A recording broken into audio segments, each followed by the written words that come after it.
Bonjour à tous et bienvenue si vous nous rejoignez sur RTI 1. Tout de suite, les titres de ce nouveau journal. En Côte d'Ivoire, l'incendie qui a ravagé récemment une partie du marché de Yamoussoukro dans la région centre du pays, dégâts matériels estimés à plus de 300 millions de francs CFA. Le Premier ministre Patrick Hachi, en visite dans la capitale politique, a promis de soutenir les commerçants. La participation de la Côte d'Ivoire au 58e Salon international de l'agriculture de Paris en France. La Côte d'Ivoire, premier producteur mondial de cacao et deuxième producteur africain d'huile de palme, présente ses produits. Le ministre de l'Agriculture, Kobenan Kwasi Adjoumani, a visité les stands. Enfin, au Burkina Faso, début aujourd'hui des assises nationales sur la transition. En Côte d'Ivoire, donc, le Premier ministre Patrick Hachi, aux côtés des commerçants victimes de l'incendie qui a ravagé récemment une partie du marché de Yamoussoukro dans la région centre. Le chef du gouvernement qui était dans la capitale politique a promis de soutenir les commerçants. Les dégâts matériels sont estimés à plus de 300 millions de francs CFA. Les précisions de Mahama Traoré. Sur les murs qui tiennent encore debout, l'impact des flammes de l'incendie qui a ravagé une partie du grand marché de Yamoussoukro dans la nuit du 29 janvier dernier est encore visible. Arrivé sur les lieux, le Premier ministre Patrick Hachi échange à bâton rompu avec les commerçants pour s'enquérir des dommages causés. Nous avons eu 6 personnes sinistrées qui s'élèvent à plus de 300 millions. Et il y avait quoi dans les magasins? Les magasins, c'était pour la plupart des magasins de gros et de demi-gros de denrées alimentaires et un magasin d'électroménager où le feu a commencé. Ça fait la 6e fois que l'on perd le marché de Yamoussoukro. 6e? Voilà, donc nous souhaitons qu'on nous trouve un bon marché digne de Yamoussoukro. Ce grand marché digne de Yamoussoukro, la capitale politique, est un projet déjà envisagé par la mairie. Il y a la construction du nouveau marché prévu par Monsieur le Président de la République. C'est à Coquelinou. Nous cherchons les moyens actuellement pour reconstruire ce marché-là, pour accueillir tous les commerçants d'ici. Actuellement, on racole un peu pour pouvoir leur permettre de faire leur commerce. Le chef du gouvernement annonce que ce projet bénéficiera de l'appui du gouvernement. L'État contribuera d'une façon ou d'une autre à les réinstaller. Voilà. Maintenant, ça c'est à court terme. Maintenant, comme il dit à moyen terme, je pense qu'aujourd'hui, ce marché, et non seulement il est dépassé en termes de volume, mais les normes même de construction ne répondent plus aux exigences du moment. De telle sorte que si on ne trouve pas une solution durable, l'incident qui est survenu pourrait se reproduire. Parce que les installations, souvent électriques, etc., ont été faites dans un contexte qui ne respecte pas toujours les standards. Donc maintenant, il faut effectivement réfléchir, comme nous disent M. le ministre, M. le maire, puisqu'il y a un site, je dirais, qui existe, à voir comment on peut faire en sorte de régler durablement ce problème-là. Manifestant la solidarité du gouvernement aux commerçants sinistrés du grand marché de Yamoussoukro, le Premier ministre leur a fait don d'une enveloppe de 5 millions de francs CFA. Toujours en Côte d'Ivoire, 7 morts et une vingtaine de blessés dans l'effondrement d'un immeuble en construction dans la commune de Treichville, dans le district d'Abidjan. Le drame s'est produit dans la nuit de samedi à dimanche entre minuit et 1h du matin. Le ministère de la Construction et le ministère de l'Intérieur et de la Sécurité précisent que les fauteurs seront sanctionnés. Walter Amadou. Ces engins ont commencé l'enlèvement des cravates sous les décombres de l'immeuble de R+7 en construction qui s'est effondré dimanche dernier en impactant des logements aux alentours. Les riverains espèrent encore que des vies soient sauvées. Les agents de la mairie de Treichville, à leur côté, ceux du ministère de la Construction, du Logement et de l'Urbanisme, encadrés par les forces de l'ordre, veillent au grain. Le ministre de la Construction, du Logement et de l'Urbanisme est allé voir de plus près l'ampleur des dégâts. Il y a eu perte en vie humaine, donc la loi va sévir, insiste le ministre sous le ton de la fermeté. Nous sommes très peinés, nous sommes tristes devant ce qui est arrivé. Dans le cas d'espèce, il y a eu 2 mises en demeure d'arrêt des travaux qui ont été servies aux propriétaires, aux constructeurs, aux maîtres d'ouvrage. Mais malgré cela, les travaux se sont poursuivis. La ville d'Abidjan, c'est plusieurs dizaines de milliers de constructions qui se réalisent en même temps.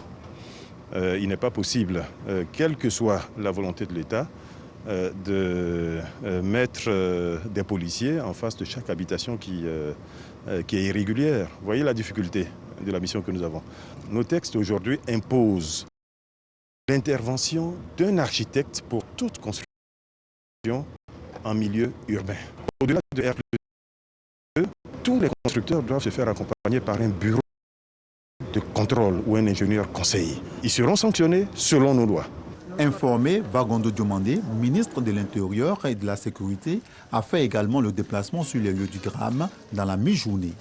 Il est inacceptable qu'une construction de ce type puisse s'affaisser comme un château de cartes. Cela a été plusieurs fois dénoncé malheureusement. Les responsabilités, vous pouvez vous en assurer, seront fixées dans ce genre de drame. Le ministre Bruno Nabagné-Koné avait déjà déploré que 80% des constructions réalisées à Abidjan ne disposent pas de permis de construire. Allez, un sujet plus heureux à présent. Célébration demain, mardi 1er mars 2022, de la Journée mondiale de la protection civile. Événement pour mieux faire connaître les missions de la protection civile auprès du grand public. En Côte d'Ivoire, la cérémonie officielle va se tenir à Agboville, dans la région sud du pays. Les détails, Abou Sanogo. L'institution de cette journée vise à sensibiliser les populations sur les missions confiées aux services nationaux chargés de la protection civile, de la défense civile, de la sécurité civile et de la gestion des situations d'urgence, qu'elles soient d'origine naturelle ou anthropique. La Côte d'Ivoire célèbre, comme de nombreux pays dans le monde, la 32e journée mondiale de la protection civile, autour du thème protection civile et gestion des populations déplacées en cas de catastrophe, rôle des volontaires et lutte contre les pandémies. Le thème de cette année appelle à un engagement inclusif dans la gestion des situations de crise, de catastrophe, en mettant un accent particulier sur l'implication des volontaires. La gestion de la pandémie de la Covid-19 nous interpelle davantage sur la nécessité d'une synergie d'action, non seulement entre les différents acteurs étatiques, mais aussi avec la société civile et les volontaires pour une réponse efficace aux situations d'urgence de toutes origines. Au regard de la multiplication et de la diversification des situations de nature à mettre en péril des vies humaines, il s'impose un engagement citoyen afin de porter assistance et secours aux victimes de sinistres à travers des gestes élémentaires avant même l'arrivée des institutions classiques de l'État, spécialisées en la matière.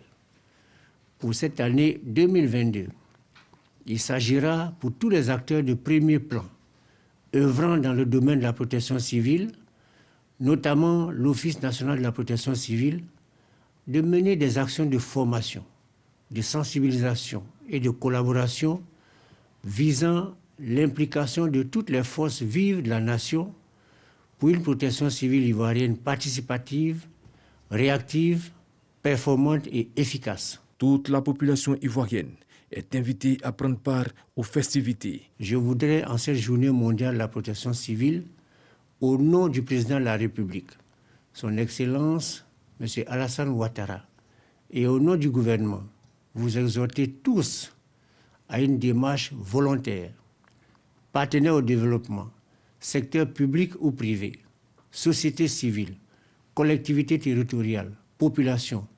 Joignons-nous tous pour développer notre protection civile. Cette année en Côte d'Ivoire, la célébration officielle de la 32e journée mondiale de la protection civile aura lieu au centre de secours d'urgence d'Agboville dans la région de Langué-Bitiassa. En outre, en marge de cette célébration officielle, des activités se tiendront de manière éclatée dans les autres centres de secours d'urgence sur l'étendue du territoire national. 7 villages du district autonome de Yamoussoukro, dans la région centre du pays, désormais connectés au réseau électrique national. C'était lors d'une cérémonie en présence du ministre du Commerce et de l'Industrie, Souleymane Diarra-Souba. Il s'agit d'un investissement d'environ 400 millions de francs CFA. Le point avec Kader Sogodogo de RTI Bouaké. Badala, village de la sous-préfecture de Yamoussoukro, a battu le rappel de ses fils pour réserver un accueil des grands jours au ministre du Commerce et de l'Industrie, Souleymane Diarra-Souba, député de la localité.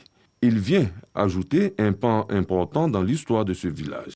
Badala, Faboudougou, Lamindougou, Mamoundougou et Bezrou sont au total 7 villages qui sont connectés ce jour au réseau électrique national. Vous avez devant vous aujourd'hui un fils, un cadre très heureux d'avoir pu participer, je veux dire, à la réalisation de cet important investissement. Et nous ne cesserons jamais de remercier le président Alassane Ouattara. Ce sont au total 6 000 habitants qui sont impactés directement par cet investissement de 380 millions de francs CFA décaissés par l'État de Côte d'Ivoire à travers Côte d'Ivoire Énergie. Les populations dans leur ensemble n'oublieront pas de sitôt ce jour. Nos parents, après les durs travaux champêtres, pourront enfin se désaltérer avec de l'eau glacée. Je suis sorti des ténèbres. Monsieur le Président de la République, je le remercie. Je viens d'avoir du courant dans mon village à Bezrou. Une joie parce que depuis les années 90 jusqu'à aujourd'hui, c'est maintenant que Bezrou, qui est un des villages Nanafoué dans la commune de Yamoussoukro, vient d'avoir le courant, l'électricité. Le programme Électricité pour tous est un pilier important du programme social du gouvernement. Toujours en Côte d'Ivoire, comment avancent les travaux de construction du barrage de Saint-Grobo à Ouati? En marge de l'inauguration du dispatching national de Yamoussoukro, le ministre des Mines, du Pétrole et de l'Énergie, Thomas Camara, a visité le chantier. Le point dans ce reportage de Mahama Traoré. Le site du barrage hydroélectrique de Saint-Grobo à Ouati est situé à 23 km en aval du barrage de Tahabo. Il sera équipé de 2 groupes de 22 MW chacun, soit une puissance totale installée de 44 MW. Le chantier connaît actuellement un taux de réalisation de 50%. Il y a 100 000 m3 de béton, ce qui est important. Il y a 6 000 tonnes d'acier pour les ferrailles, pour le béton. Il y a 30 000 tonnes de ciment. Tous les matériaux qui servent à la fois au remblai et à la fois à la fabrication des granulats pour le béton sont tous issus du site. Il n'y a pas d'apport extérieur, ce qui limite les transports, ce qui garantit la sécurité, l'entretien des routes et des bilans CO2 plutôt favorables. Fruit d'un partenariat public-privé, la réalisation du barrage de Saint-Grobo à Ouati va coûter 121 milliards de francs CFA. La Banque africaine de développement BAD est le chef de file des partenaires financiers de ce projet, dont l'intérêt ne sera pas seulement d'accroître la capacité de production énergétique de la Côte d'Ivoire. C'est de l'énergie renouvelable. Et vous le savez, les énergies renouvelables sont les énergies du futur. Et grâce à donc ce barrage, à cette énergie, à cette production d'énergie renouvelable, nous allons pouvoir respecter l'engagement du chef de l'État, à savoir donc d'atteindre un mix énergétique en l'an 2030 de 45% d'énergie renouvelable. La mise en service du barrage hydroélectrique de Saint-Grobo à Ouati est prévue pour le premier trimestre 2023.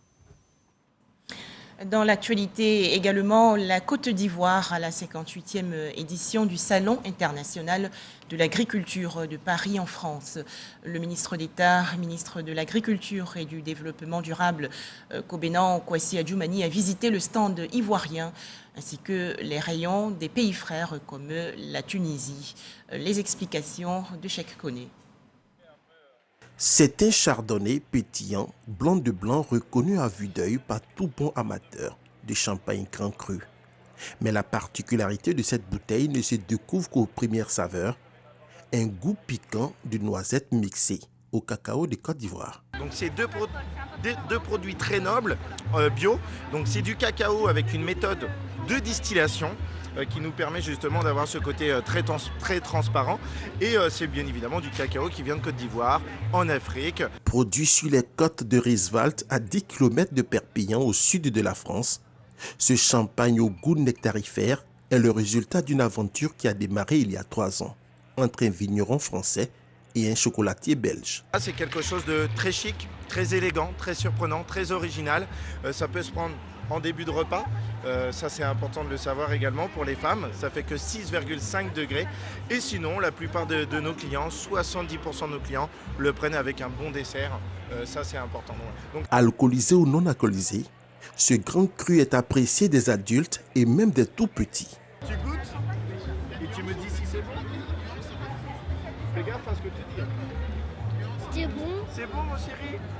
T'attends le chocolat. Ça sent le chocolat mon chéri. Il était très bon.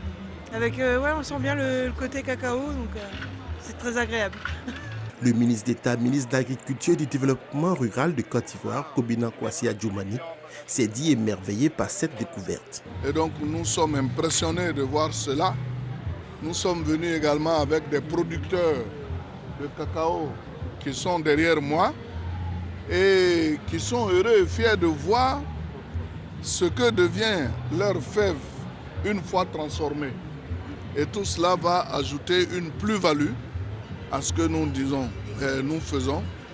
Donc je crois que nous allons rendre compte au président de la République, son Excellence M. Alassane Ouattara, au Premier ministre, pour que ces personnes-là puissent aussi s'installer en Côte d'Ivoire, puisque le produit, la matière première est déjà chez nous. Une bonne douzaine de bouteilles a été commandée par la délégation ministérielle en attendant la commercialisation officielle de ce champagne en terre ivoirienne. Comme quoi, la liste des produits dérivés du cacao n'est pas prête d'être close. Comment rendre l'élevage durable, performant et plus compétitif en Côte d'Ivoire? Le pays, on le sait, participe au 58e Salon international de l'agriculture de Paris en France. Le ministre ivoirien des Ressources animales et halieutiques Sidi Tiemoko Touré a donc échangé récemment avec les professionnels français du secteur de l'élevage. Les détails, Jean-Louis Gbangbo. Vaches, taureaux, chèvres, mais également tilapia, silure et escargots originaires de la Côte d'Ivoire. Paris devient pendant 9 jours la plus grande ferme de France grâce au Salon international de l'agriculture. Le plus grand rassemblement français d'animaux à haute valeur génétique est également une occasion pour l'élevage ivoirien d'exposer son savoir-faire. On était très surpris et très attirés par la grosseur des escargots. Alors, en France, on ne connaît pas, on n'a jamais vu d'aussi gros. Les escargots géants, principale attraction au stand de la Côte d'Ivoire, sont les plus gros de cette espèce au monde. Nous avons ici les espèces marginata. Ici de Côte d'Ivoire, c'est des escargots qui impressionnent de par leur taille. Parce qu'ici, ils en ont, mais en des tailles beaucoup plus petites.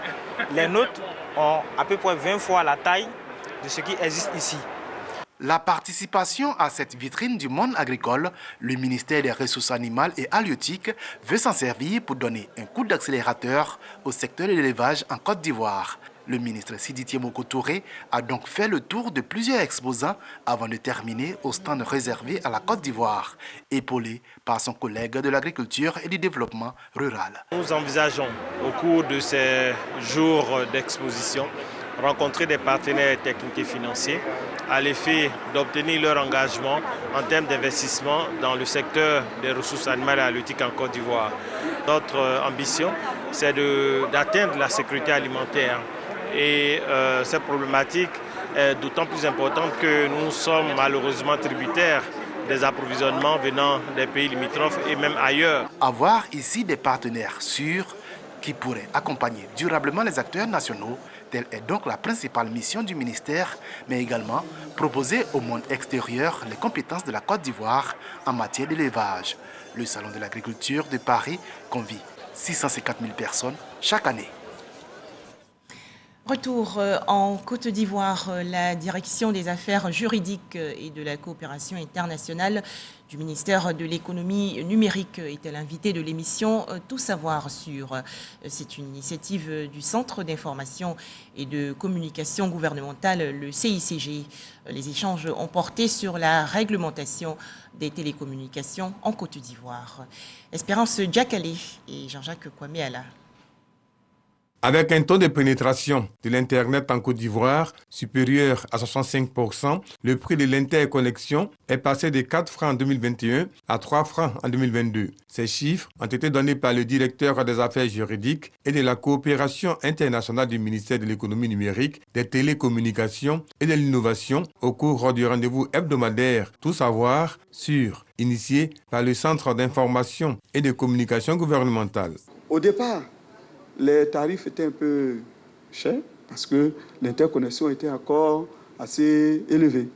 Mais depuis la réforme de 2012, l'interconnexion a vraiment baissé. Et cela a aussi amené la baisse des tarifs. Le conférencier a rassuré les consommateurs que l'État et tous les acteurs du secteur numérique travaillent pour leur offrir des services de meilleure qualité. L'opérateur n'est pas autorisé à fournir un service bas de gamme donc, aux consommateurs. En cas de manquement aux obligations de qualité de service, c'est sanctionné. Donc, dans l'intérêt des consommateurs, la qualité de service donc, est contrôlée, elle est auditée. En matière de télécommunication, c'est d'assurer une qualité de service aux consommateurs. Il a annoncé l'arrivée de la 5G en 2023, une arrivée qui devrait permettre à la Côte d'Ivoire de gagner des points, car selon le dernier classement de l'indice de développement des TIC, notre pays occupait la 3e place en Afrique de l'Ouest. Toujours en Côte d'Ivoire, la commune du Plateau, notamment la cité administrative en proie aux embouteillages interminables en raison des grands travaux lancés pour améliorer la mobilité urbaine. Une situation très difficile pour les usagers, mais les autorités sont à pied d'œuvre pour les soulager. Pour en parler, Alexis Ouedraogo. Abidjan est en chantier. De grands travaux qui impactent le trafic routier avec chaque jour des files d'embouteillage de plus en plus longues. Là, je viens de sortir, vous voyez l'heure là, à laquelle je sors. J'ai fait au moins 1h30, je sors. Oh, j'ai un rendez-vous. Je fais comment? Je travaille à Trashville, je vais arriver à 11h midi. Je vais travailler combien de temps? Si tu as un rendez-vous à 8h, il faut sortir à 5h. Tu as un rendez-vous à midi, il faut sortir à 9h. C'est extrêmement difficile. Des Bampé à Cocody en passant par le Plateau et Bingerville, circuler est difficile et le gouvernement en a bien conscience. Comme nous sommes en pleine ville et il y avait déjà beaucoup d'embouteillages, ce sont ces embouteillages-là que nous voulons régler, évidemment, on est obligé à un moment donné de faire des interruptions donc, de voies pour pouvoir construire ces ouvrages-là. Nous en sommes bien conscients. C'est pour ça qu'en rapport avec le ministère des Transports, nous avons mis en place un plan de circulation pour que la construction de ces ouvrages-là n'impacte pas trop négativement la vie des populations. Et si l'impact des travaux est si perceptible pour les usagers, c'est que la tâche pour doter la capitale économique d'infrastructures routières modernes est grande. Il y avait le premier pont, pont Houphouët, deuxième pont, pont de Gaulle, troisième pont, le pont HKB, le quatrième pont qui est en construction entre Adjamé et Yopougon, et là, il y a le 5e pont sur lequel nous sommes, qui va permettre donc de Saint-Jean de relier directement donc le plateau vers la cathédrale. Il a plu au Premier ministre Patrick Achi récemment de lancer la 3e voie donc de l'échangeur de l'amitié ivoiro-japonaise. Donc lorsque cette voie sera terminée, tous ceux qui quittent l'aéroport, c'est-à-dire Makori pour aller vers Trècheville, passeront beaucoup plus haut. L'un des points les plus critiques ces dernières semaines reste le carrefour de Lindenier. Ce croisement est utilisé par plusieurs pour rejoindre le centre des affaires, le plateau. Lindenier enregistre un trafic de près de 170 000 véhicules jour. Nous avons vu avec nos équipes, nous pensons que d'ici mi-avril, la circulation va être considérablement améliorée au niveau donc, du carrefour de Lindenier. Les ouvrages ne seront pas terminés, mais les Ivoiriens circuleront un peu mieux à ces endroits. Nous sommes obligés de construire ces ouvrages-là pour que les Ivoiriens circulent mieux, mais pendant la phase des travaux, nous savons qu'il y a quelques désagréments, mais on doit tout faire pour amoindrir ces désagréments.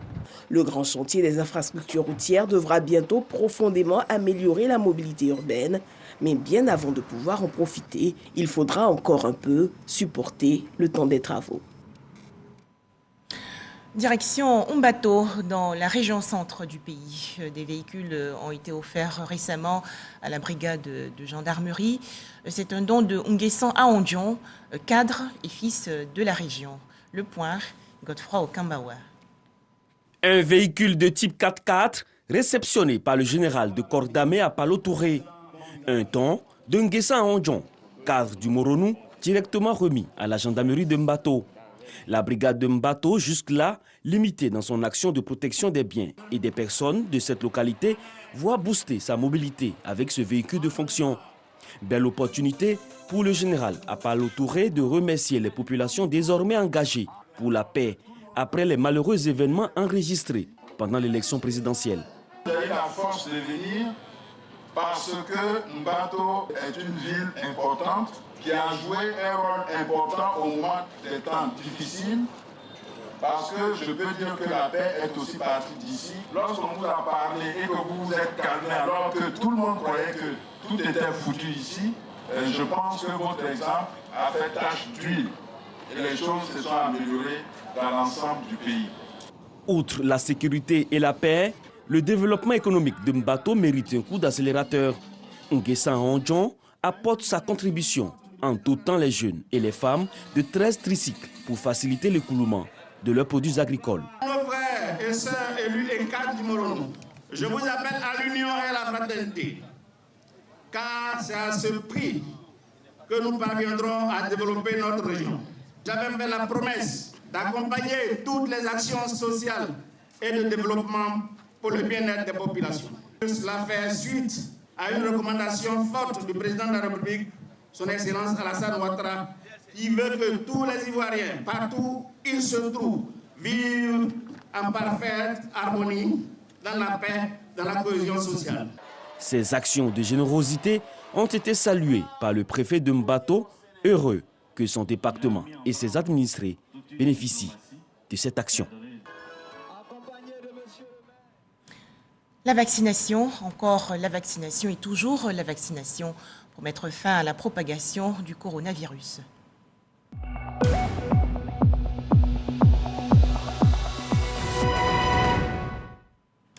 En Côte d'Ivoire, 11 nouveaux cas de coronavirus enregistrés hier par le ministère de la Santé, de l'Hygiène publique et de la couverture maladie universelle. La Côte d'Ivoire comptabilise actuellement 81 478 cas confirmés de coronavirus, 79 854 personnes guéries, 793 décès et 822 cas actifs. À noter que le 26 février dernier, 20 362 doses de vaccins ont été administrées, soit un total de 10 189 300 doses du 1er mars 2021 au 26 février 2022. Toujours au chapitre santé, cette rencontre organisée les 23 et 24 février dernier par la Société ivoirienne de santé publique. Les travaux qui se sont déroulés dans la commune de Bargeville ont porté sur la lutte contre le coronavirus. Les explications de Sali Dia. C'est par une conférence inaugurale que démarre le tout premier symposium de la Société ivoirienne de santé publique. Sociétés savantes, enseignants-chercheurs ou encore des chercheurs sont en conclave pour apporter des solutions afin de freiner la propagation du virus. La lutte contre la Covid-19, défis et perspectives, c'est le thème abordé durant ces 2 jours de réflexion. La Société ivoirienne de santé publique a souhaité jeter un regard critique sur la lutte contre la Covid en Afrique, particulièrement en Côte d'Ivoire, pour regarder ce qui est fait au niveau de la surveillance épidémiologique, au niveau de la surveillance biologique, au niveau des mesures de lutte et notamment la vaccination. S'il y a un point à faire, c'est que la lutte a été menée avec des actions très concrètes du gouvernement et nous sommes dans la bonne voie, même si l'évolution est incertaine, mais il y a la maîtrise de l'épidémie au niveau national. L'objectif que nous visons, c'est de montrer que dans le cadre de la lutte contre la Covid-19, la communauté scientifique a travaillé pour proposer des solutions. Et donc, c'est un cadre que nous offrons pour que ces solutions-là soient présentées. Les aspects épidémiques, cliniques, préventifs ou encore l'impact socio-économique de la maladie à Covid-19 ont été abordés et devront mener à des résolutions. De ces échanges de qualité, les décisions permettront de mieux affiner les stratégies de lutte contre cette pandémie au bénéfice non seulement de nos populations, mais aussi au bénéfice des professionnels de la santé et du monde universitaire. Les résultats des travaux de recherche ont été communiqués par la Société ivoirienne de santé publique. En image, un tout autre sujet. À présent, plus de 300 millions de francs CFA octroyés à la Côte d'Ivoire par le Fonds vert pour le climat dans le cadre de la lutte contre le changement climatique. Le pays va ainsi établir un programme de lutte. Et toujours dans le cadre de la protection de l'environnement, sachez que les pays membres de l'Assemblée des Nations Unies pour l'environnement se réunissent aujourd'hui à Nairobi, capitale du Kenya. Les échanges et travaux vont ouvrir la voie à un traité international historique sur le plastique, dont des centaines de millions de tonnes deviennent chaque année des déchets. Enfin, direction le Burkina Faso avec l'ouverture aujourd'hui des assises nationales sur la transition. Objectif, déterminer la durée de la transition au terme de laquelle le lieutenant-colonel Paul-Henri Sandaogo Damimba va rendre le pouvoir aux civils. Une commission mise en place par la junte propose un délai de 30 mois avant un retour à l'ordre constitutionnel. Voilà, merci de nous avoir suivis. Excellent début de semaine à tous sur RTI 1.